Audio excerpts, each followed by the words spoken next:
ओम श्री गणेशाय नमः। ओम नमः शिवाय। हरे कृष्णा। प्रेम से बोलिए माता लक्ष्मी की जय। प्रिय भक्तजनों, आप सभी का दिन शुभ और मंगलमय हो। माता लक्ष्मी की कृपा आप सभी पर बनी रहे।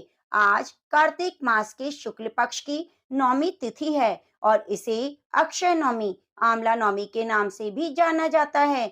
यह दिन भगवान विष्णु की पूजा के लिए विशेष रूप से माना जाता है। अक्षय नवमी का वही महत्व है जो बैसाख मास की तृतीया यानी अक्षय तृतीया का है। शास्त्रों के अनुसार अक्षय नवमी के दिन किया गया पुण्य कभी भी समाप्त नहीं होता। कहा जाता है आंवले वृक्ष के मूल में भगवान विष्णु, ऊपर ब्रह्मा, स्कंद में रुद्र, शाखाओं में मुनिगण, पत्तों में वसु, फूलों में मरुदगण, फलों में प्रजापति का वास है। ऐसे में आंवला नवमी के दिन आंवले के पेड़ की पूजा करने से सभी पाप नष्ट हो जाते हैं और इनकी पूजा करने वाले व्यक्ति के जीवन में धन, विवाह, दाम्पत्य जीवन में संबंधित सभी कठिनाइयां दूर हो जाती हैं। ऐसा माना जाता है इस दिन द्वापर युग का आरंभ हुआ था। इस दिन आंवले के वृक्ष की विशेष रूप से पूजा की जाती है। एक बार माँ लक्ष्मी पृथ्वी पर परिक्रमा करने के लिए आई तो उनकी इच्छा हुई कि भगवान शंकर और भगवान विष्णु की पूजा एक साथ की जाए। विष्णु जी को तुलसी अति प्रिय है और भगवान शंकर को बेलपत्र। इन दोनों वृक्षों के सभी गुण आंवले के वृक्ष में मौजूद हैं। अतः देवी लक्ष्मी ने आंवले के वृक्ष की पूजा की ताकि विष्णु जी और शिव जी की पूजा की जा सके और उन्होंने आंवले के वृक्ष के नीचे बैठकर भोजन बनाया और भगवान विष्णु और शिव को भोजन परोसा। तो उसी दिन से यह दिन आंवला नवमी, अक्षय नवमी के नाम से जाना जाने लगा। जिस दिन माता लक्ष्मी ने यह भोजन बनाया, आंवले के वृक्ष की पूजा की, उस दिन कार्तिक के शुक्ल पक्ष की नवमी तिथि थी। शास्त्रों के अनुसार कार्तिक की नवमी तिथि से लेकर पूर्णिमा तक भगवान विष्णु आंवले के वृक्ष में विद्यमान रहते हैं। आंवला नवमी के दिन ही भगवान श्री कृष्ण ने वृंदावन गोकुल की गलियां छोड़कर मथुरा चले गए थे। संतान और पारिवारिक सुखों की प्राप्ति के लिए यह व्रत रखा जाता है। इसी दिन से वृंदावन की परिक्रमा भी प्रारंभ हो जाती है। आंवला नवमी तिथि के 2 दिन बाद सृष्टि के पालनहार भगवान विष्णु योग निद्रा से जागते हैं, तो इस कारण इसका महत्व और अधिक हो जाता है। इस दिन ही श्री विष्णु ने हयग्रीव नामक दैत्य को मारा था। आंवला नवमी के दिन पर ही भगवान श्री कृष्ण ने कंस का वध करने से पहले 3 वनों की परिक्रमा की थी। आंवले के वृक्ष का दर्शन, स्पर्श और उसके नाम का उच्चारण करने से भगवान विष्णु और माता लक्ष्मी की असीम कृपा प्राप्त होती है। तो आज मैं आपको सुनाने जा रही हूँ कार्तिक स्नान की संपूर्ण कथा, कार्तिक मास महात्म्य की कथा और साथ ही आंवला नवमी के अवसर पर आंवला नवमी की संपूर्ण कथा। तो प्रिय भक्तों, आप कथाओं को पूरा पूरा जरूर सुनिए। कथा सुनाने से पहले आपका दिल से धन्यवाद कि आप चैनल पर प्रसारित कथाओं को पूर्ण श्रद्धा के साथ सुनते हैं और कमेंट बॉक्स में भगवान के प्रति अपनी श्रद्धा को व्यक्त करते हैं। तो भगवान लक्ष्मी नारायण आपकी सभी मनोकामनाओं को पूरी करें। तो आइए सबसे पहले सुनते हैं गणेश भगवान की कथा। एक तालाब में एक मेंढक और मेंढकी रहा करते थे। मेंढकी हमेशा सुबह जल्दी उठती और तालाब से बाहर आकर पाल पर बैठ जाती। सवा पहर दिन चढ़ने तक गणेश जी की पूजा करती। मेंढकी का इस तरह गणेश जी की पूजा करना मेंढक को बिल्कुल भी अच्छा नहीं लगता। वह कहता कि कौन है गणेश जी, मैं तो किसी गणेश जी को नहीं जानता। गार खाती है ना मिट्टी, भूखी प्यासी पाल पर बैठी रहती है। मुझे देखो कितना हट्टा कट्टा हूँ, कोई विनायक की पूजा नहीं करता। पर मेंढकी पर मेंढक की बातों का कोई असर नहीं होता। मेंढक रोजाना इसी तरह चिल्लाता रहता। तो यह सुनते सुनते एक दिन गणेश जी भगवान नाराज हो गए। गणेश जी की माया से उसी तालाब पर राजा की एक दासी पानी भरने आती है और घड़े में जैसे पानी भरती है, मेंढक और मेंढकी पानी के साथ उस घड़े में चले जाते हैं। तो वे घर ले जाकर उस पानी के घड़े को भट्टी पर चढ़ा देती है और नीचे आग जला देती है। तो जैसे ही पानी गर्म होता है, मेंढक तो बुरी तरह से जलने लगता है और जोर जोर से चीखने लगता है। मेंढकी अपने गणेश भगवान की पूजा में लगी रहती है। तो वह कहता है कि मेंढकी, मैं तो गर्म पानी में जल रहा हूँ, तुम आराम से बैठी हो। तो वह बोली, नहीं, मैं तो बिल्कुल नहीं जल रही, मुझे तो ठंडी ठंडी हवा आ रही है। तो मेंढक कहने लगा, कैसी बातें कर रही हो, घड़े के अंदर पानी उबल रहा है और तुम कह रही हो कि मुझे तो ठंडी ठंडी हवा आ रही है। मेंढकी कहने लगी, मैं तो गणेश जी की पूजा करती हूँ, गणेश भगवान मेरी रक्षा करते हैं। तो यह सुनकर मेंढक कहने लगा, आज तू तेरे गणेश जी का ध्यान कर, हम इस मुसीबत से छूट जाएं, तो हमारी जान बच जाए। फिर आज के बाद मैं भी तुम्हारे साथ रोजाना सवा पहर दिन चढ़ने तक गणेश जी की पूजा किया करूंगा, तब तक कुछ नहीं खाऊंगा, पूजा करने के बाद ही गार मिट्टी खाया करूंगा। तो मेंढक के कहने पर मेंढकी ने मन ही मन गणेश जी का स्मरण किया। तो गणेश जी की माया से वहां दो सांड लड़ते लड़ते आए और मटके से टकराकर मटका फूट गया। मेंढक मेंढकी बाहर निकल आए, तालाब में पहुंच गए। अब मेंढक को गणेश जी की माया समझ आ गई। वह भी रोजाना मेंढकी के साथ सवा पहर दिन चढ़ने तक तालाब की पाल पर बैठकर गणेश भगवान की पूजा अर्चना किया करता।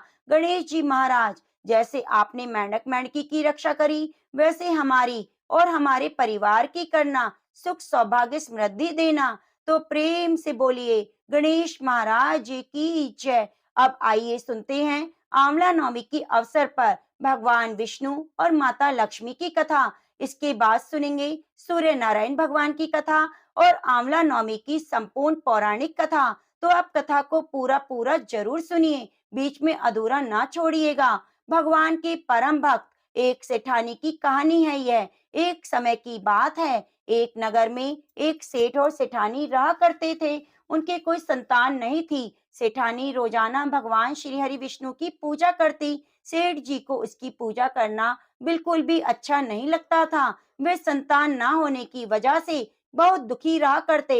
सेठ जी ने कई बार सेठानी को पूजा करने से मना किया, पर सेठानी तो सेठ जी की बातों का कोई असर नहीं होता। एक दिन दोनों में किसी बात को लेकर कहासुनी हो गई। बात बढ़ते बढ़ते इतनी बढ़ गई कि सेठ जी ने सेठानी को घर से निकाल दिया। सेठानी घर से निकलकर जंगल की ओर चली गई। चलते चलते शाम हो गई। सेठानी ने देखा कि एक खदान में चार आदमी मिट्टी खोद रहे हैं। तो उसने वहां जाकर कहा, भैया मुझे नौकरी पर रख लो। तो उन्होंने सेठानी को काम पर रख लिया और कहा, तुम इस मिट्टी को खोद दो। तो सेठानी मिट्टी खोदने लगी। थोड़ी देर में मिट्टी खोदी तो उसके हाथों में छाले पड़ गए। उसके हाथों की हालत देखकर आदमी कहने लगे कि बहन, लगता है तुम अच्छे घर की महिला हो, तुम्हें काम करने की आदत नहीं, यह काम तुम रहने दो, हमारे घर पर काम कर दिया करो। तो वे चारों आदमी उसे अपने साथ घर ले आए। वे चार मुट्ठी अनाज लाते, सारे मिल बांट कर खा लेते। तो एक दिन सेठानी ने कहा, ऐसा करना, कल से तुम 8 मुट्ठी अनाज लाना। तो अगले दिन वे 8 मुट्ठी अनाज लाए। सेठानी पड़ोसन से आग मांग लाई। अच्छा सा भोजन तैयार करके सबसे पहले विष्णु भगवान को भोग लगाया, फिर अपने भाइयों को जमाया। सारे भाई कहने लगे, बहन आज तो खाना बहुत अच्छा बना है। सेठानी ने कहा, भगवान का झूठा हमेशा ही स्वादिष्ट होता है। इस तरह सेठानी उनके घर पर रहने लगी। उनके घर में अन्न धन का वास हो गया, आमदनी में भी बरकत होने लगी। धीरे धीरे उसके भाइयों ने सुख सुविधा का सारा सामान खरीद लिया। फिर सारे के सारे हंसी खुशी रहने लगे। लेकिन सेठानी ने विष्णु जी को भोग लगाना नहीं छोड़ा।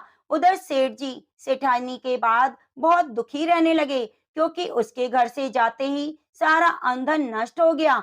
अब ऐसी हालत हो गई कि एक समय का भी भोजन नसीब नहीं होता। उसकी दुखी अवस्था को देखकर अड़ोसी पड़ोसी कहते, सेठानी के भाग से खाता था, उसे निकाल दिया, अब तो इसे मरना पड़ेगा। रोजाना एक ही एक बातें सुनकर सेठ जी को अपने आप पर बहुत पछतावा हुआ। उसने सोचा कि मैं सेठानी को ढूंढ कर लाऊंगा। वह दूसरे दिन ही सुबह जल्दी निकल पड़ा। ढूंढते ढूंढते उसी जंगल में पहुंच गया जहाँ चारों भाई मिट्टी खोद रहे थे। सेठ जी ने उन्हें देखा तो कहा, भाई मुझे काम पर रख लो। चारों भाइयों ने उन्हें काम पर रख लिया, लेकिन मिट्टी खोदने से उसके हाथों में भी छाले पड़ गए। तो उनकी यह हालत देखकर बोले, तुम्हें ज्यादा काम करने की आदत नहीं, तुम हमारे साथ चलो, हमारे घर पर रहो। यह सुनकर सेठ जी उन चारों भाइयों के साथ घर चले गए। घर पहुंचते ही सेठानी तो घूंघट में थी, तो उसने सेठ जी को देखा, पहचान लिया, पर सेठ जी ने सेठानी को नहीं पहचाना। अब सेठानी तो भोजन तैयार कर रही थी, हमेशा की भांति भोजन तैयार किया, भगवान को भोग लगाया। तो उसके चारों भाई कहने लगे, बहन आज 5 थालियों में भोजन परोस दो। यह आदमी तुम्हारी तरह ही हमारे पास काम मांगने आया, थोड़ी देर मिट्टी खोदने पर इसके हाथों में छाले पड़ गए, लगता है अमीर घराने का आदमी है। तो सेठानी को तो पता था यह कौन है, पर उसने कुछ नहीं कहा। भगवान को भोग लगाने के बाद अपने भाइयों को भोजन परोसा, और जैसे ही सेठ जी को भोजन परोसने लगी तो विष्णु भगवान ने उसका हाथ पकड़ लिया। भाई कहने लगे, बहन तुम क्या कर रही हो, इसे भोजन परोस दो, यह भी भूखा है। तो उसकी बहन कहने लगी, भैया मैं कुछ नहीं कर रही, मेरा हाथ तो विष्णु भगवान ने पकड़ लिया। तो भाई कहने लगे, हमें भी विष्णु भगवान के दर्शन कराओ। तो उसने भगवान से प्रार्थना की, हे भगवान आज प्रकट होकर हमें दर्शन दो, आज मेरी परीक्षा है, अगर आज आप मुझे दर्शन नहीं दोगे तो मेरी बात कौन मानेगा। सेठानी के दीन वचन सुनकर श्री हरि विष्णु वहां प्रकट हुए और सेठ जी से कहने लगे, तुम्हारी पत्नी सच्ची विष्णु भक्त है, वह हमारी पूजा करती है, आपने इसे पूजा का ढोंग बताकर घर से निकाल दिया, इसी वजह से तुम दर दर की ठोकरें खा रहे हो। तो यह सुनकर चारों भाई सेठ सेठानी का मुंह ताकने लगे और विष्णु भगवान कहने लगे, सेठानी मैं तुम्हारी श्रद्धा भक्ति से प्रसन्न हूँ, आशीर्वाद देता हूँ, जहाँ भी ये सेठानी रहेगी वहाँ अन्न धन के भंडार बने रहेंगे, मैं इसे पुत्र प्राप्ति का वरदान देता हूँ। ऐसा कहकर श्री हरि विष्णु अंतर्ध्यान हो गए। जब सेठ को इस बात का पता चला कि घूंघट में कोई और नहीं उसकी पत्नी है, तो खुशी का ठिकाना नहीं रहा। हाथ जोड़कर उसने माफी मांगी और साथ चलने को कहा। भाई कहने लगे, हम चारों भाइयों की लाडली बहन है, हम इसे गाजे बाजे के साथ विदा करेंगे। चारों भाइयों ने अपनी बहन को बहुत सारा धन देकर विदा किया। विष्णु जी की कृपा से 10वें महीने में सेठानी ने सुंदर पुत्र को जन्म दिया। विष्णु भगवान के चमत्कार को देखकर सेठ जी भी सेठानी के साथ श्री हरि विष्णु की पूजा करने लगे। फिर सभी सुखों को भोगकर अंत में बैकुंठ धाम को गए। तो प्रेम से बोलिए, विष्णु भगवान की जय हो। हे विष्णु भगवान, जैसे आपने सेठानी को अंधन मान सम्मान पुत्र दिया, वह सभी को देना। आपकी इस कहानी को जो सुने सुनाए हुंकारा भरे, उनकी सभी मनोकामनाओं को पूरी करना। अब आइए सुनते हैं रविवार के दिन सूर्य नारायण भगवान की कथा। तो आप कथा सुनने से पहले कमेंट बॉक्स में सूरज भगवान की जय जरूर लिखिए। सूरज भगवान रोज उठते और जग में प्रकाश देने चले जाते। सूर्य भगवान की पत्नी राणा दे के मायके से खबर आती है, राणा देखो मायके से बुलावा आया है। लेकिन रानी सा को तो मायके जाने का बिल्कुल मन नहीं था।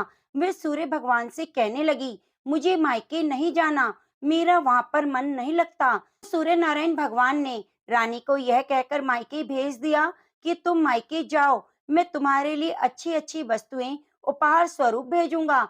तो राणा दे अपने पति की बात मानकर मायके चली जाती है और रोजाना इसी इंतजार में बैठी रहती है कि सूर्य भगवान मेरे लिए उपहार पता नहीं कब भेजेंगे। कुछ दिनों के बाद में एक दिन सूर्यदेव राणा दे के लिए चौपड़ पासा भेजते हैं। तो वे चीजें पहले राणा दे की भाभियों को मिल जाती हैं।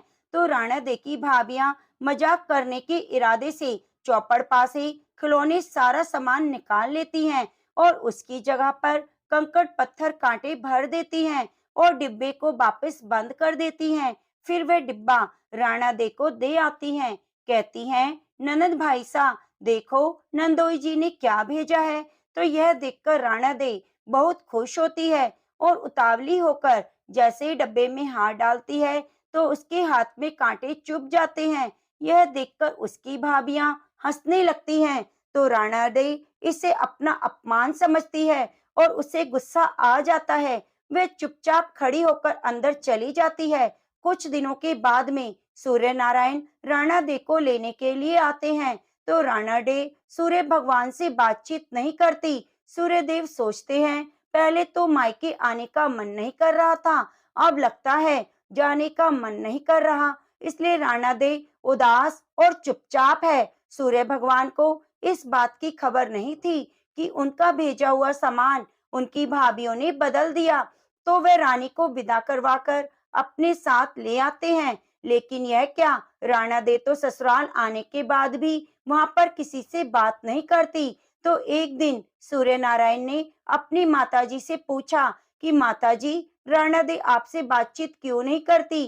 क्या तो उसकी माता ने कहा, नहीं बेटा, राणा दे जब से मायके से वापस आई है उसके बाद से मुझसे बात नहीं करती। यह सुनकर सूर्य नारायण कहते हैं, माताजी, आज आप राणा दे से कहना कि चावल की बोरी भरी पड़ी है, उसमें से चावल निकालने हैं, परंतु कहना चावल निकालते समय एक भी चावल नहीं टूटना चाहिए, सारे चावल साबुत निकलने चाहिए। तो जैसा सूर्य नारायण बोलकर गए, उनकी माता ने अपनी बहू राणा दे को बोल दिया। राणा दे तो रोने लगी, रोते रोते छत पर चली गई और वहां पर बहुत सारी चिड़िया बैठी थी। तो राणा दे से कहने लगी, चिड़ियों, मैंने कभी तुम्हें चुग्गा डाला हो तो आप मुझ पर एक एहसान करो, इन चावलों को छील दो। और ढेर सारी चिड़िया उन चावलों को साफ करने लग गई।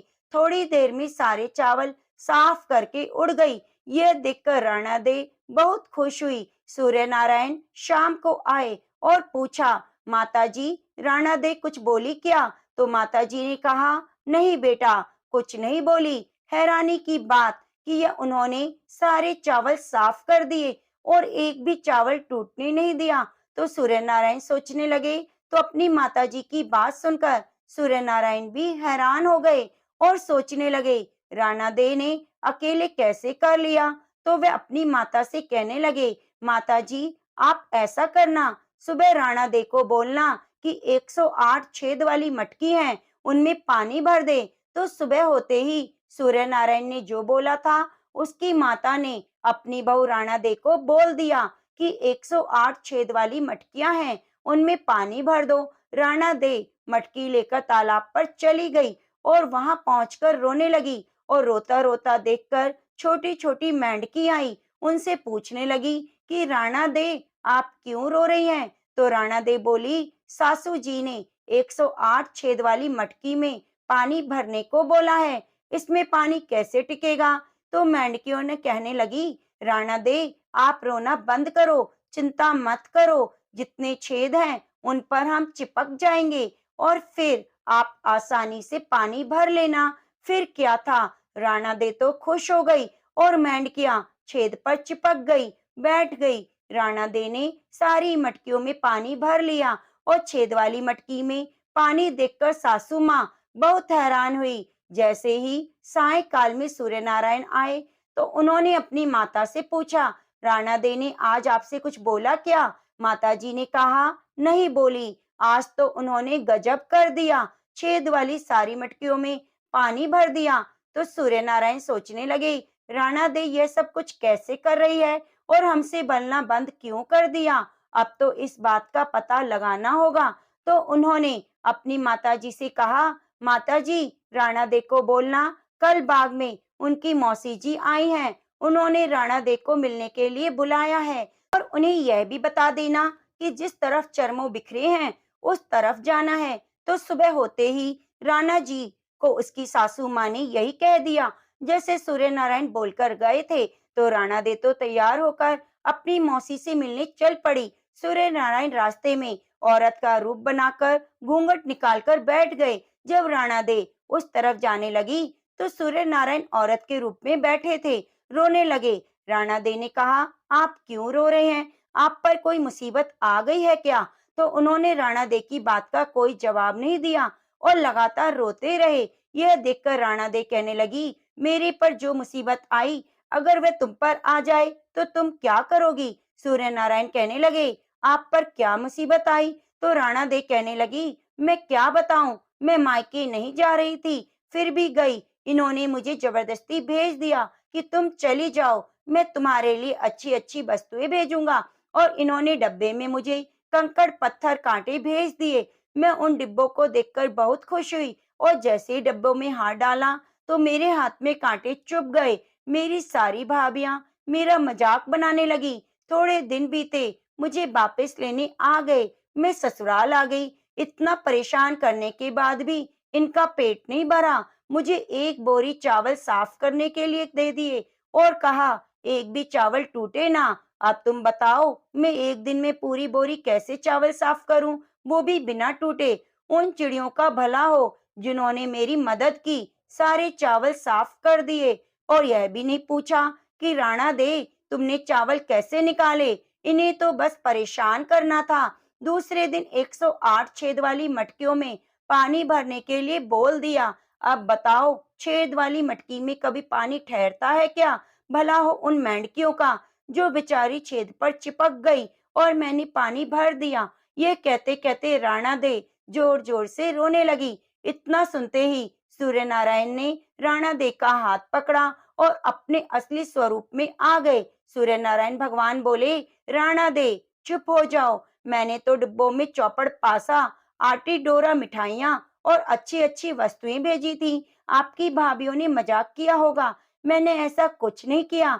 आप मुझे अच्छे लगते हो। मैं आपको डिब्बे में कांटे भरकर क्यों भेजूंगा? यह तो आपको पता होना चाहिए। इतनी सी बात थी, मुझे पहले बता देते। आपको इतनी मुसीबत नहीं झेलनी पड़ती। यह सुनते राणा दे बहुत खुश हुई और खुशी खुशी सूर्य नारायण और राणा दे बातें करते हुए घर आ गए। हंसता बोलता देखकर उनकी माताजी बहुत खुश हुई। तो प्रेम से बोलो, सूर्य नारायण भगवान की जय। अब आइए सुनते हैं आंवला नवमी के अवसर पर संपूर्ण आंवला नवमी महात्म्य की कथा। प्राचीन समय में एक आमलिया राजा था।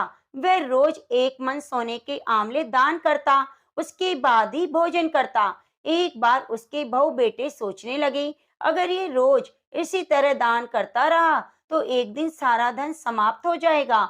एक दिन उसके एक पुत्र ने राजा से कहा कि आंवले का दान बंद कर दें, नहीं तो सारा धन समाप्त हो जाएगा। यह सुनकर राजा और रानी महल छोड़कर एक उजाड़ स्थान पर आ गए और आंवला दान न करने की स्थिति में उन दोनों ने भोजन नहीं किया। यह देख भगवान सोचने लगे, यदि हमने इनका मान नहीं रखा तो संसार में हमें कौन पूजेगा। भगवान ने राजा को सपने में कहा कि तुम उठो और देखो, तुम्हारी पहले जैसी रसोई हो गई है, आंवले का पेड़ भी लगा है, दान करके तुम भोजन कर लो।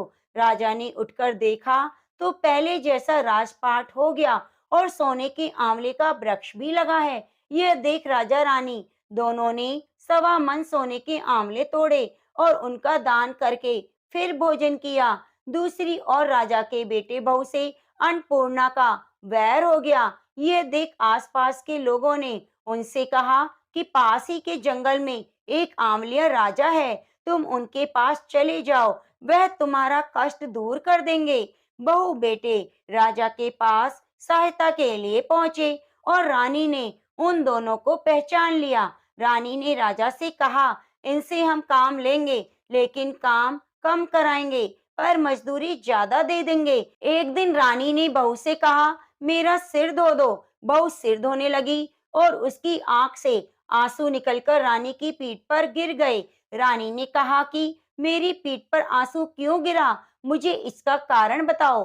बहू बोली, मेरी सास की पीठ पर भी एक ऐसा ही मस्सा है जैसा आपकी पीठ पर है। वह रोज 1.25 मन सोने के आंवले दान करती थी, जिससे हमने सास ससुर को घर से निकाल दिया। बहू के आंसू देख रानी ने कहा, हम ही तो तुम्हारे सास ससुर हैं। भगवान ने हमारा सत रख लिया, हमें फिर से सब कुछ दे दिया, जिसकी वजह से हम दान कर रहे हैं। हे भगवान, जैसे आपने राजा रानी की सुनी वैसे सबकी सुनना। प्रेम से बोलिए, राधा कृष्ण भगवान की जय। दूसरी कथा के अनुसार एक व्यापारी और उसकी पत्नी जो काशी में रहते थे, उनकी कोई संतान नहीं थी। इसी कारण व्यापारी की पत्नी हमेशा दुखी रहती और उसका स्वभाव भी चिड़चिड़ा हो गया था।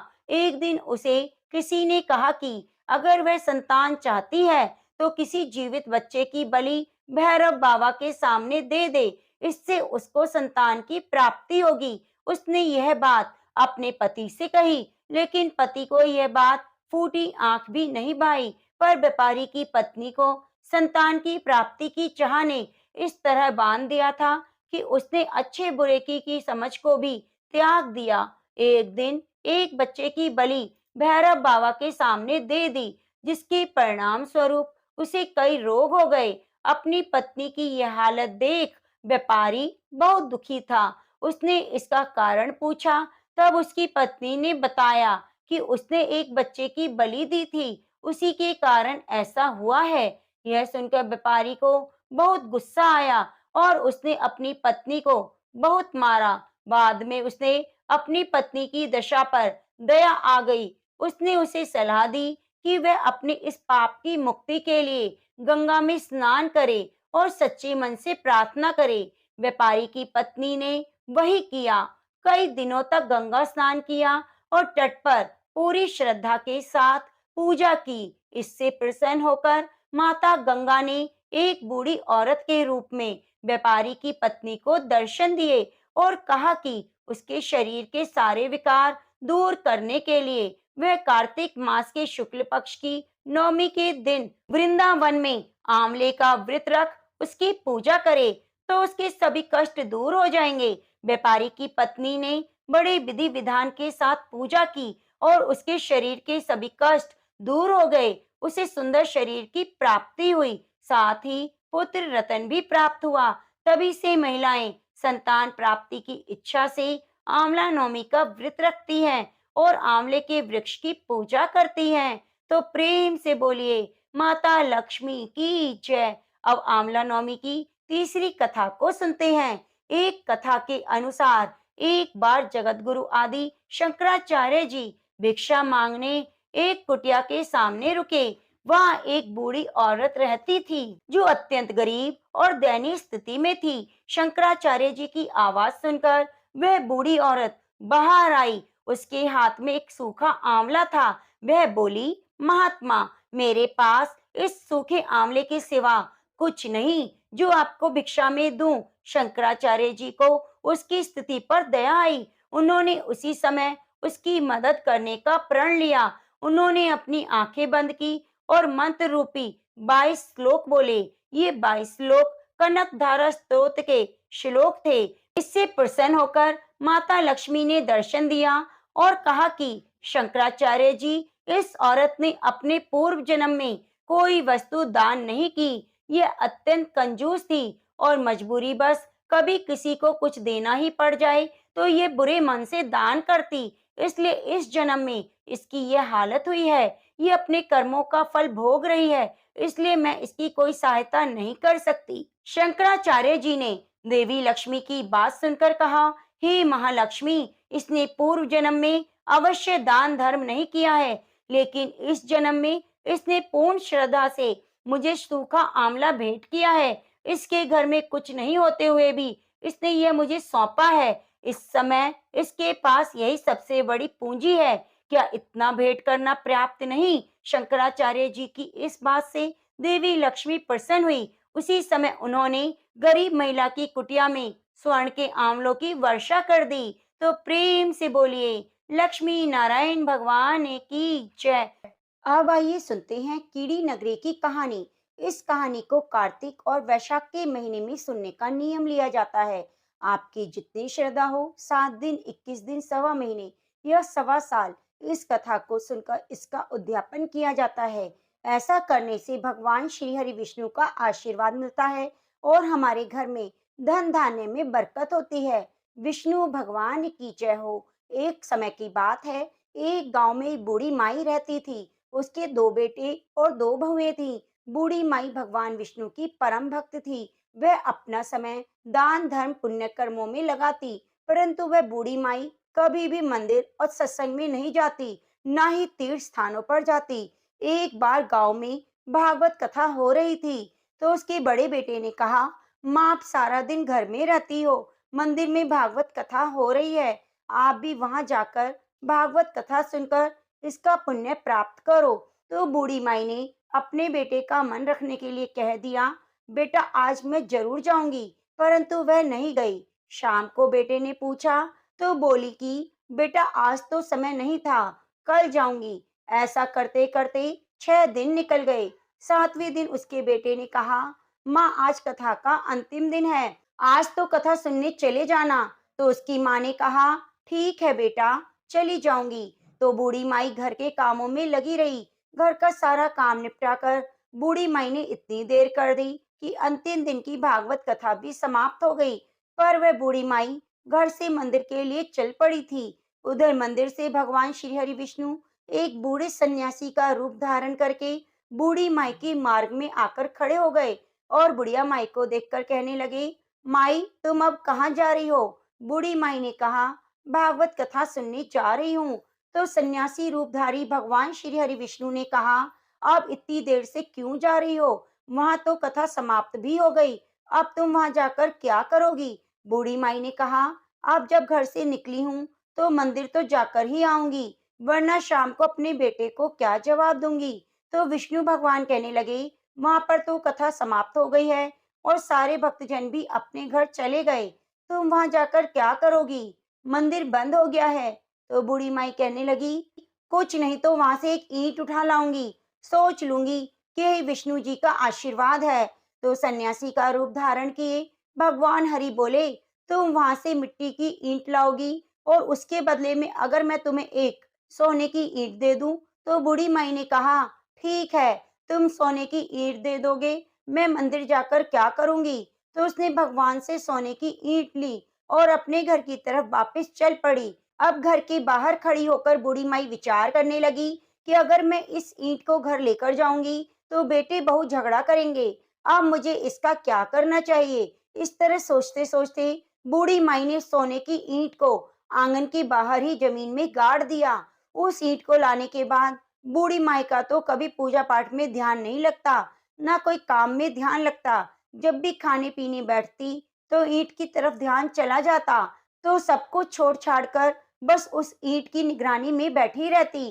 तो इस तरह खाना पीना छोड़ देने के कारण बूढ़ी माई दिन प्रतिदिन कमजोर होती चली गई। एक दिन उसके बेटों ने पूछा कि माँ आप सारा दिन घर के बाहर क्या करती रहती हो? आजकल बिल्कुल भी काम पर ध्यान नहीं, कमजोर होती जा रही हो। तो बूढ़ी माई कहने लगी, बेटा कोई बात नहीं है, मैं तो आने जाने वाले लोगों को देखती रहती हूँ। उसने अपने बेटे को ईंट के बारे में कुछ नहीं बताया। तो इस तरह दिन प्रतिदिन कमजोर होते होते एक दिन बूढ़ी माई चल बसी। यमराज के दूत बूढ़ी माई को लेने आए और उसे लेकर धर्मराज के पास पहुंचे। धर्मराज को सारी बात बताई तो धर्मराज ने बूढ़ी माई को कुतिया की योनि दे दी। तो वह कुतिया उसी पेड़ के नीचे बैठी रहती और उसी ईंट की तरफ अपना ध्यान लगाए रखती। इस तरह टकटकी लगाई देखकर बूढ़ी माई की बहू ने अपने पति से कहा, इस कुतिया को यहाँ से भगा दो, यह तो पागलों की तरह एक तरफ देखती रहती है, कई बच्चों को ना काट खाए। तो उस बहू के पति ने बुढ़िया के बेटे ने एक लकड़ी उठाई और जोर से कुतिया को दे मारी। तो कुतिया तो बेचारी उस मार को सहन नहीं कर पाई और मर गई। फिर धर्मराज जी के पास गई। फिर धर्मराज ने उसको इस बार सर्प की योनि दे दी। अब तो सर्प बनकर वहीं पर आ गई। जब भी समय मिलता आंगन के बाहर सोने की ईंट पर गड़ी रहती उसकी नजरें, वहां चक्कर लगाकर वापिस चली जाती। एक दिन बेटे बहू की नजर उस पर पड़ गई, उन्होंने सांप को मार दिया। इस प्रकार बूढ़ी माई दूसरी योनि से छूटकर धर्मराज के पास फिर पहुंची। अब की बार धर्मराज जी ने उसे कीड़ी नगरा बना दिया। अब बूढ़ी माई कीड़ी का रूप धारण करके उस आंगन में रहने लगी। वहीं उस आंगन में अपना कीड़ी नगरा बना लिया। आंगन में कीड़ी नगरा हो गया। घर वाले बहुत ही परेशान हो गए, यहाँ तक कि भोजन भी नहीं बना पा रहे थे। चलने में समस्या, जगह जगह सारे घर में कीड़े ही कीड़े नजर आने लगे। तो इससे सारे घर वाले परेशान हो गए और मन ही मन स्मरण करने लगे कि क्या करें क्या ना करें, ये कैसी मुसीबत आ गई है, इससे पीछा छुड़ाने का कोई उपाय नजर नहीं आ रहा। तो तभी भगवान श्री हरि विष्णु सन्यासी का रूप धारण करके वहां आए और बोले, बेटा हमें कुछ खाने को दे दो। तो घर वालों ने कहा, महाराज आज हमने खाने के लिए कुछ नहीं बनाया, हमारे घर में तो कीड़ी नगरा हो गया है और हर जगह कीड़ी ही कीड़ी है। श्री हरि बने सन्यासी ने थोड़ी देर ध्यान लगाया और फिर कहा कि आंगन के बाहर यह जगह है, इसे खोदो। तो भगवान श्री हरि विष्णु ने उसके दोनों बेटों से उस जगह को खुदवा दिया। वहां सोने की ईंट निकली। ब्राह्मण ने उस ईंट को निकालकर उसके बेटों को दे दी और कहा कि तुम्हारी माँ के नाम से दान पुण्य करना, धर्मशाला बनवाना, स्कूल बनवाना, प्याऊ लगवाना, गौशाला में जाकर गाय को चारे का प्रबंध करना। तो दोनों ने उस बूढ़े ब्राह्मण के सामने तो हाँ कर दी, लेकिन जैसे ही वह गया तो पीछे से दोनों भाई लड़ाई करने लगे। एक कहता है कि दान तू कर, दूसरा कहता है तू कर, मैं नहीं करूंगा। तो इस तरह से दोनों बेटों ने अपनी माँ के नाम से कोई दान पुण्य नहीं किया। तो कीड़ी नगरा वहां से कहीं नहीं गया, उसी स्वरूप में वहीं पर स्थापित रहा। कुछ दिन बाद वही सन्यासी फिर आए, कहने लगे, बेटा मेरे भोजन की व्यवस्था करो। तो बूढ़ी माई के बेटों ने भगवान स्वरूप सन्यासी महाराज से कहा, महाराज हमारे घर की हालत तो वैसे की वैसी ही है, कीड़ी नगरा तो वैसा ही है, आपने तो कहा था कि चला जाएगा। भगवान कहने लगे, मैंने तुम्हें दान पुण्य करने के लिए बोला, क्या तुमने दान पुण्य किया? तो दोनों भाई बड़े ही शर्मिंदा हुए और सर झुकाकर खड़े हो गए। सन्यासी उनसे कहने लगा, लाओ वो ईंट के टुकड़े लेकर आओ, उन्हें बेचकर जो भी धन मिले उस धन से अपनी माँ के नाम से दान पुण्य करो। इस कीड़ी नगरे पर शक्कर, घी और आटा डालो। अगर तुम ऐसा करोगे तो तुम्हारी माँ को मोक्ष प्राप्त होगा। तुम्हारी माँ को अभी तक मोक्ष नहीं मिला, वही कीड़ी नगरे के रूप में आपके घर में रह रही है। ऐसा कहकर सन्यासी चले गए। फिर उन दोनों ने सोने की ईंट को बेचकर जो धन मिला उससे माँ के नाम से दान पुण्य किया, मंदिर धर्मशालाएं बनवाई, कुंवारी कन्याओं का विवाह कराया और बावड़ी तालाब बनवाए। रोजाना नियम से कीड़ी नगरे पर आटा, घी, शक्कर मिलाकर डाला करते। 21 दिन तक ऐसा करने से उसके घर से कीड़ी नगरा चला गया और उनके घर में भगवान श्री हरि विष्णु की कृपा से अन्न धन के भंडारे भर गए। तभी से माना जाता है कि जो भी व्यक्ति रोजाना सुबह कीड़ी नगरे पर जो भी व्यक्ति आटा, शक्कर और घी मिलाकर डालता है, उनके घर में कभी भी अन्न धन की कमी नहीं आती। वह हमेशा अपना जीवन सुख शांति से व्यतीत करता है और उनके वंश में वृद्धि होती है। इसलिए हर मनुष्य को अपने जीवन काल में एक बार कीड़ी नगरा सींचने का नियम जरूर लेना चाहिए। जब भी कीड़ी नगरा सींचे तो कीड़ी नगरे की कथा को बड़ी श्रद्धा भाव से सुनिए। तो प्रेम से बोलिए, विष्णु भगवान की जय। प्रिय भक्तजनों, अब आइए सुनते हैं नगर बसेरे की कथा। दो दोस्त थे, एक जाट का और एक भाट का। जाट का चला अपनी बहन के और भाट का चला सासरे। रास्ते में कुएं की पाल पर दोनों बैठ गए। जाट का बोला, नगर बसेरा कर ले। भाट का बोला, तू नगर बसेरा कर, मैं तो सासरे जा रहा हूँ, मेरी वहाँ खूब खातिर होगी, सो तू कर। जाट कुएं की पाल पर बैठकर पानी की घंटी और चावल का दाना लेकर आराम करने लगा और कहने लगा, नगर बसेरा जो करे सो मल धोवे पाँव, ताता मांडा तापसी देगी मेरी माँ, माना देगी मावसी देगी द्वारका का वास, मीठा मीठा घास वृंदावन का वास, पांच कुलटी छठी रास मेरो जुबड़ो श्री कृष्ण के पास, डालू पानी हो जाए घी झट से निकल जाए मेरा जी। ऐसा कहकर वह चल पड़ा। जाट की बहन ने पूरा चावल परोसकर खूब बातचीत की। भाट जब अपने ससुराल पहुंचा तो आग लगी पाई। आग बुझाते बुझाते उसका मुंह भी काला हो गया, हाथ भी, और रोटी मिली ना पानी। पड़ोसन आई और बोली कि जवाई आया है, उसकी पूछ कर लो। सास ने कहा, क्या करूं, मेरा तापड़ा भुपता चला गया। पड़ोसन ने रोटी और छाछ दी, उसे खा ली। शाम को दोनों फिर मिले। जाटके ने पूछा, क्या हुआ? भाट का बोला, मेरे ससुराल में आग लगी हुई थी, उसे बुझाते बुझाते मेरे हाथ पांव काले हो गए, रोटी मिली ना पानी। जाट का बोला, मेरी तो खूब खातिर हुई, मैंने कही थी ना नगर बसेरा कर ले, आ अब कर ले।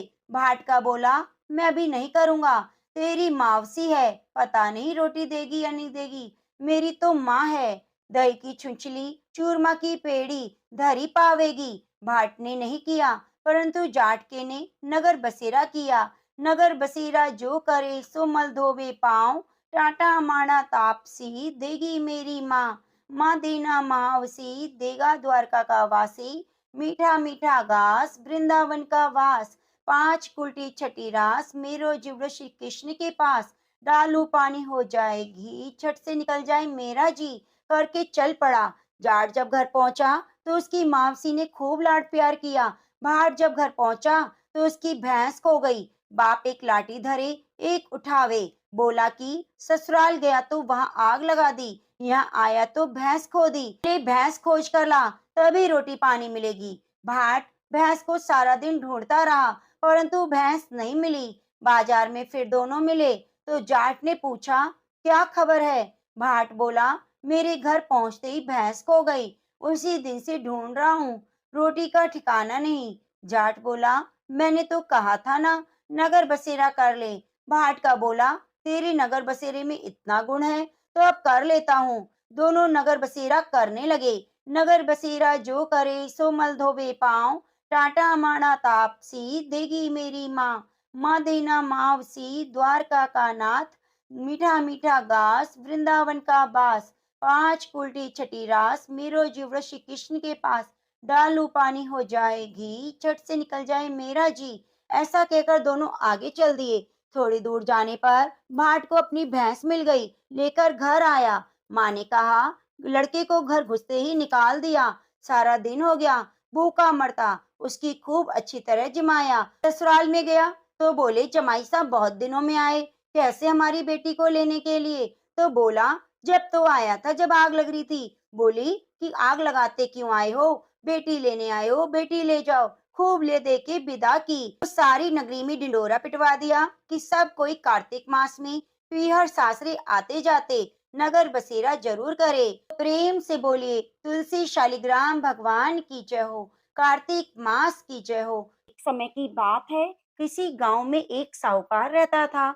उसके एक बेटा और बहू थे। साहूकार के बेटे की बहू कार्तिक महीने में रोजाना सुबह जल्दी उठकर गंगा स्नान के लिए जाती। उसका नियम था कि वह कभी भी पराये पुरुष का मुंह नहीं देखती। एक राजा का बेटा भी सुबह सवेरे गंगा स्नान के लिए जाता। यह देखकर हैरान होता कि मैं बहुत जल्दी आता हूँ स्नान करने, लेकिन कोई तो है जो मुझसे भी पहले आकर स्नान करके चला जाता है। तो राजा का बेटा रोजाना सुबह जल्दी आने की कोशिश करता, पर साहूकार की बहू उससे भी पहले स्नान करके चली जाती। ऐसा करते करते कार्तिक का महीना बीतने लगा। सिर्फ अंतिम 5 दिन बाकी बचे थे। साहूकार कहने लगा, अब तो मैं पता लगाकर रहूंगा कि कौन है इस तरह। वह सोचते हुए वो कार्तिक स्नान के लिए जा रहा था तो साहूकार की बहू स्नान करके घर जा रही थी। जैसे ही साहूकार के बेटे की बहू को लगा कि कोई तो है, तो वह जल्दी जल्दी अपने घर जाने लगी। जल्दबाजी में उसकी माला मोजड़ी वहीं छूट गई, तो वह घर चली गई और राजा का बेटा देखने लगा कि कोई तो था जो स्नान कर रहा था, अब कहाँ चला गया। इधर उधर देखने लगा, तभी उसकी नजर माला मोचड़ी पर पड़ी, तो उसने उठा ली और सोचने लगा, यह कोई औरत है जो मुझसे पहले स्नान करने आती है। जिस औरत की माला मोचड़ी इतनी सुंदर है, वह खुद न जाने कितनी सुंदर होगी। उसने पूरे गांव में मुनादी करवा दी कि जिसकी माला मोचड़ी है वह 5 रात मेरे पास आएगी। अब राजा के बेटे का हुक्म था तो कोई टाल नहीं सकता था और ना ही विरोध कर सकता था। तो सामने से साहूकार के बेटे की बहू ने कहलवा दिया, मैं 5 रात तो आऊंगी, लेकिन किसी को साख भरने के लिए बिठा देना। तो यह सुनकर राजा के बेटे ने एक तोते को पिंजरे में बंद करके गंगा किनारे पेड़ पर टांग दिया। बहू सुबह के समय आई, पहली पौड़ी पर पैर रखा और बोली कि हे कार्तिक के ठाकुर, राई दामोदर, पांचों पांडु, छठे नारायण, भीषम राजा, उस पापी को नींद आ जाए। तो इतना कहते ही राजा के बेटे को नींद आ गई। बहू सुबह नहा धोकर चलने लगी तो तोते से कहने लगी, सुआ सुआ तेरे गल डालू हीरा मेरा, साख भरियो मेरा बीरा। सुआ बोला कि कभी कोई भाई भी अपनी बहन की साख भरता है क्या? तो वह कहने लगी, सुआ सुआ मैं सुबह तेरे पैरों में नेवर डालूंगी, साख भरियो मेरा देवर। तो सुए ने कहा, ठीक है भाभी, मैं आपकी साख भरूंगा। तो सुनकर वह बहुत खुश हुई और अपने घर चली गई। उसके जाने के बाद राजा का बेटा हड़बड़ाकर उठा और सुए से पूछने लगा, सुआ वो आई थी क्या? कैसी थी? सुआ बोला, आभा की बिजली, होली की झल, केला सी कामनी, गुलाब का सा रंग। तो ये सुनकर राजा का बेटा मन मचलने लगा और सोचने लगा कि मैं भी कैसा हूँ। वह आई और मैं सो गया। कल से मैं नींद नहीं लूंगा। अगले दिन राजा के बेटे ने सोचा कि आज मैं अपनी उंगली में चीरा लगा लेता हूँ ताकि मुझे नींद ना आए। तो अगले दिन राजकुमार ने अपनी उंगली चीरकर वहां बैठ गया। उंगली में बुरी तरह से दर्द हो रहा था। उसे नींद भी नहीं आ रही थी। उधर जैसे ही सुबह होने वाली थी तो मुंह अंधेरे साहूकार की बेटे की बहू आई और भगवान से उसी तरह प्रार्थना करने लगी।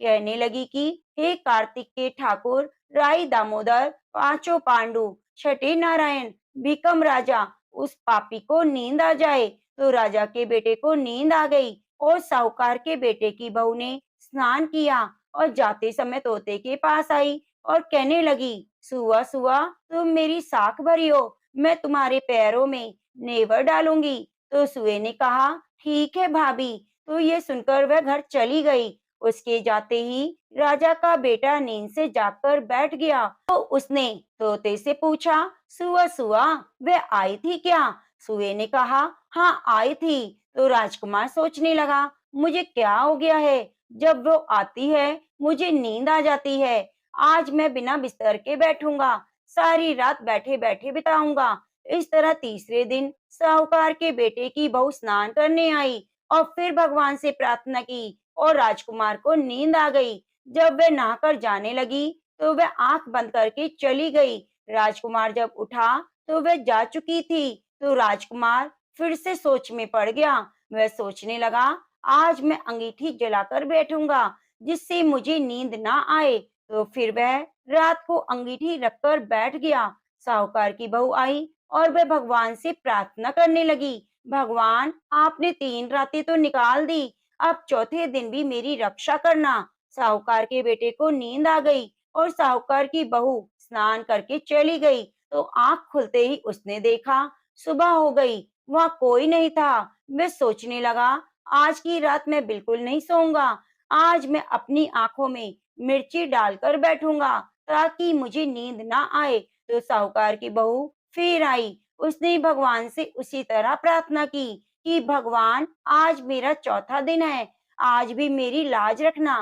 तो भगवान की कृपा से उसे नींद आ गई और वह स्नान करके चली गई। सुबह जब तोते से राजकुमार ने पूछा तो वही बात बताई, वह तो आई थी और स्नान करके चली गई। तो राजकुमार सोचने लगा कि आज मैं बिना बिस्तरे बिछाए गंगा किनारे बैठकर निगरानी करूंगा। आज जाने नहीं दूंगा क्योंकि आज तो पांचवा और अंतिम दिन है। इस तरह विचार करके बैठ गया। साहूकार के बेटे की बहू आई और भगवान से प्रार्थना करने लगी कि भगवान आज तो पांचवा दिन है, मेरी रक्षा करना। तो वह पतिव्रता नारी थी और बड़े ही नियम से कार्तिक स्नान करती थी। तो भगवान ने उसकी मुराद सुन ली। उस दिन राजकुमार को नींद आ गई और वह स्नान करके आई और स्नान करके वापस जाने लगी। तो उसने अपनी आंखें बंद कर ली और तोते के पास आकर कहने लगी, सुआ सुआ, इस पापी को कह देना पांचों रातें पूरी हो चुकी हैं, अब वह मेरी माला मोचड़ी घर पर भिजवा दे।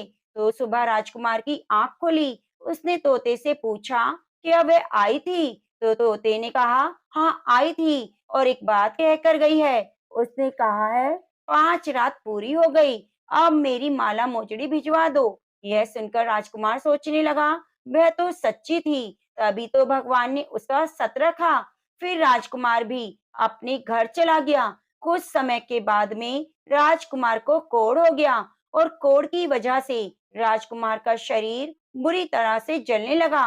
वह बुरी तरह से चीखता चिल्लाता। तो राजा ने उसकी हालत देखी नहीं जाती।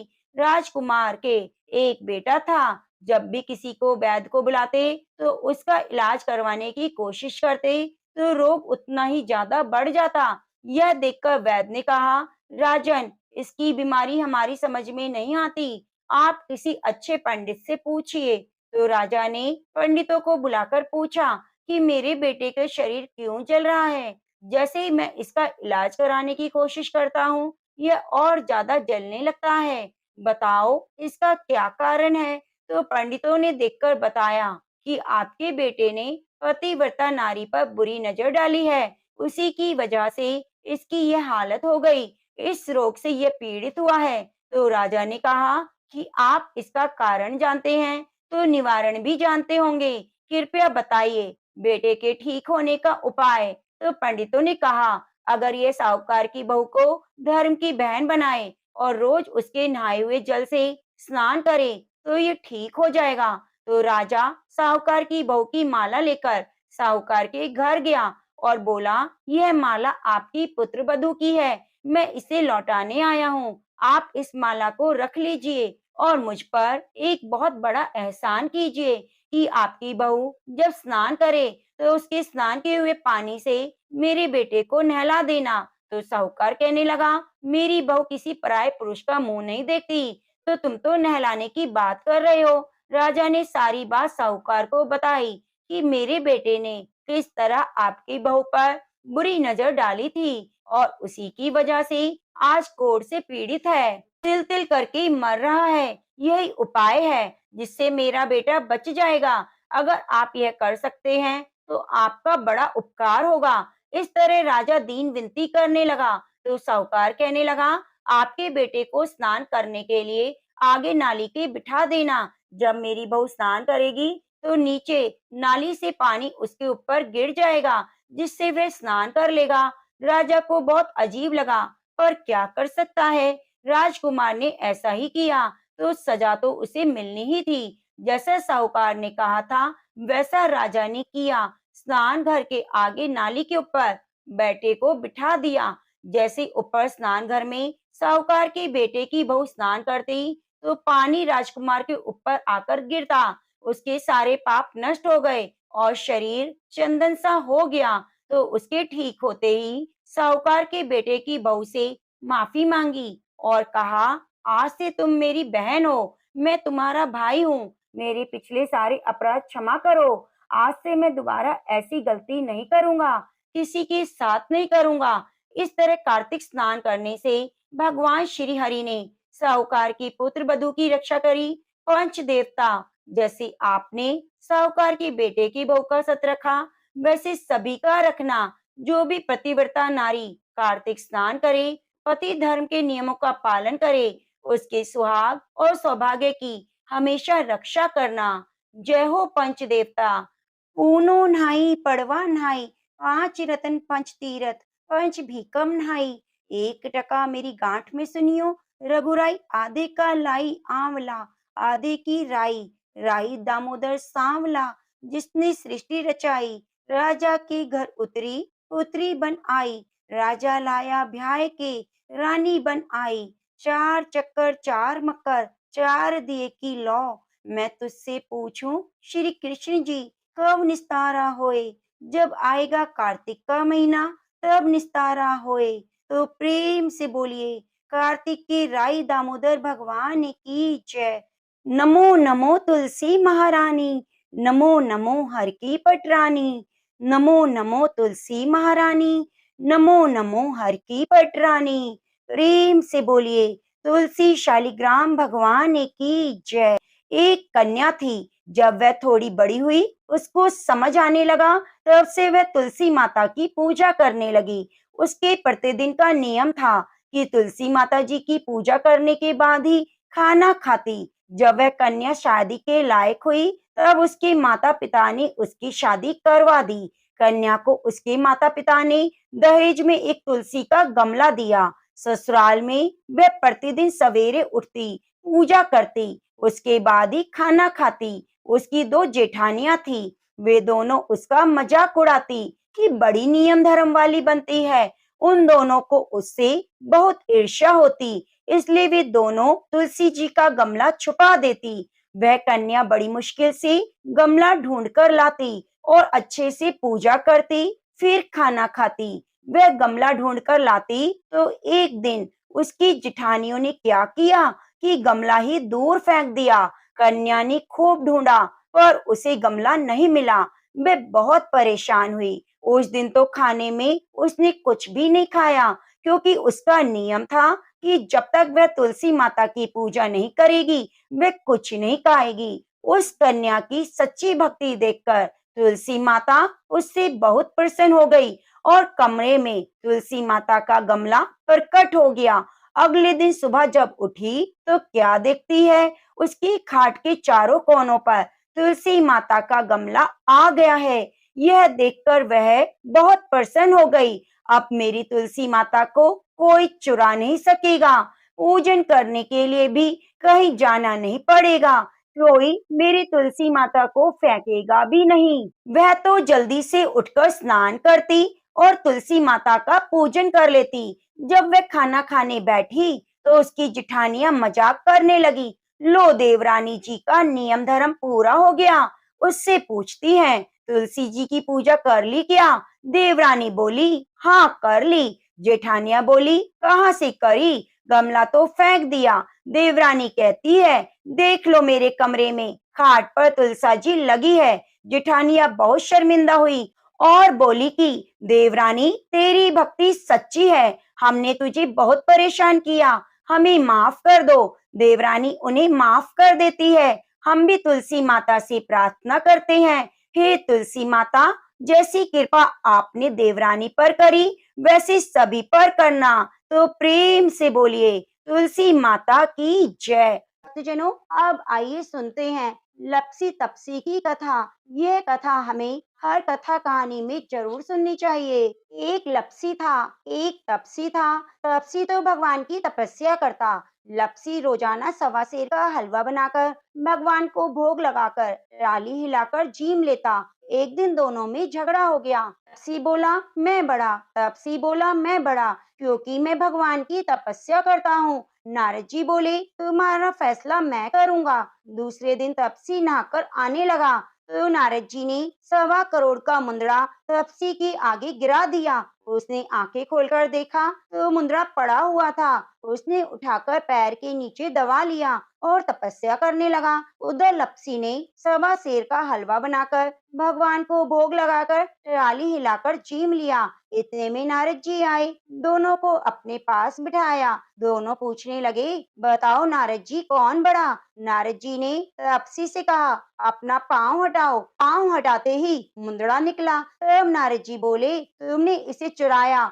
इसलिए तुम्हारी तपस्या भंग हो गई। लपसी बड़ा है। तपसी कहने लगा, मुझे मेरी तपस्या का फल कैसे मिलेगा? नारद जी बोले, तेरी तपस्या का फल कार्तिक नहाने वाले देंगी। सब कहानी कहकर तेरी कहानी नहीं कहेंगी, कार्तिक का फल तुझे मिलेगा। धोती देकर अंगोछा नहीं देंगी तो उसका फल तुझे मिलेगा। सीधा देकर दक्षिणा नहीं देंगी, ब्राह्मण जिमाकर दक्षिणा नहीं देंगी, दीवा चास के हाथ न जोड़े तो तुझे पुण्य मिलेगा। कपड़ा देकर बटन न लगाए, दाहिने हाथ से नाड़ा बांधे तो सबका फल तुझे मिलेगा। इतना कहकर नारद जी चले गए। तो प्रेम से बोलिए कार्तिक मास की जय हो। प्रिय भक्तजनों, अब आइए सुनते हैं तुलसी चालीसा। तुलसी महारानी करु बिन सिर नाय, जो मम हो संकट विकट दीजिए माति नशाए। नमो नमो तुलसी महारानी, महिमा अमित न जाए बखानी। दियो विष्णु तुमको सन्माना, जग में छायो सुयस महाना। विष्णु प्रिया जय जयति भवानी, तिहु लोक की हो सुख खानी। भगवत पूजा कर जो कोई, बिना तुम्हारे सफल न होई। जिस घर तब नहीं होए निवासा, उस घर करहि विष्णु नहीं बासा। करे सदा जो तब सुनित सुमरण, ते ही के काज सब होए पूरण। कार्तिक मास महात्म्य तुम्हारा, ताको जानत सब संसारा। तब पूजन जो करे कुंवारी, पावे सुंदर वर सुकुमारी। कर जो पूजा नित प्रति नारी, सुख संपत्ति से होए सुखारी। वृद्धा नारी करे जो पूजन, मिले भक्ति होवे पुलकित मन।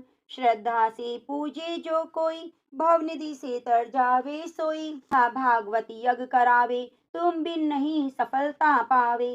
छायो तब प्रताप जग भारी, ध्यावत तुम्हें सकल चितधारी। तुम्ही मातृ यंत्रण तंत्रण में, सकल काज सिद्धि होवे क्षण में। औषण रूप आप हो माता, सब जग में तब यश विख्याता। देव ऋषि मुनि ओ तपधारी, करत सदा तब जय जयकारी। वेद पुराण न तब यश गाया, महिमा अगम पार नहीं पाया। नमो नमो जय सुख कारिणी, नमो नमो जय दुख निवारिणी, नमो नमो सुख संपत्ति देनी, नमो नमो अग काटन छेनी, नमो नमो भक्त दुख हरणी, नमो नमो दुष्टन मद छेनी, नमो नमो भव पार तारणी, नमो नमो परलोक सुधारणी, नमो नमो निज भक्ति उवारणी, नमो नमो जन काज सवारणी, नमो नमो जय कुमति नशावनी, नमो नमो सब सुख उपजावनी। जयति जयति जय तुलसी माई, ध्याऊं तुमको शीश नवाई। निज जन जानी मोहि अपनाओ, बिगड़े कारज आप बनाओ। करूं विनय मैं मात तुम्हारी, पूर्ण आश करो हमारी। शरण चरण कर जोरी मनाओ, निज दिन तेरे ही गुण गाऊं। करूं मात अब मोह पर दाया, निर्मल होए सकल मम काया। मांगू मात यह वर दीजे, सकल मनोरथ पूर्ण कीजे। जानू नहीं कछु नेम अचारा, क्षमो मात अपराध हमारा। 12 मास करे जो पूजा, सम जग में और न दूजा। प्रथम गंगा जल मंगवावे, फिर सुंदर स्नान करावे। चंदन अक्षत पुष्प चढ़ावे, धूप दीप नैवेद्य लगावे। करे आचमन गंगा जल से, ध्यान करे निर्मल हृदय से। पाठ करे चालीसा की, स्तुति करे मात तुलसा की। यह विधि पूजा करे हमेशा, ताकि तन नहीं रहे कलेशा। करे मास कार्तिक का साधन, सोबे नित पवित्र सिद्ध हुई जाहि। यह कथा माँ सुखदाई, पढ़े सुने सो पवतर जाई। यह श्री तुलसी चालीसा, पाठ करे जो कोय। गोविंद सो फल पावही, जो मन इच्छा होय। प्रेम से बोलिए तुलसी माता की जय हो।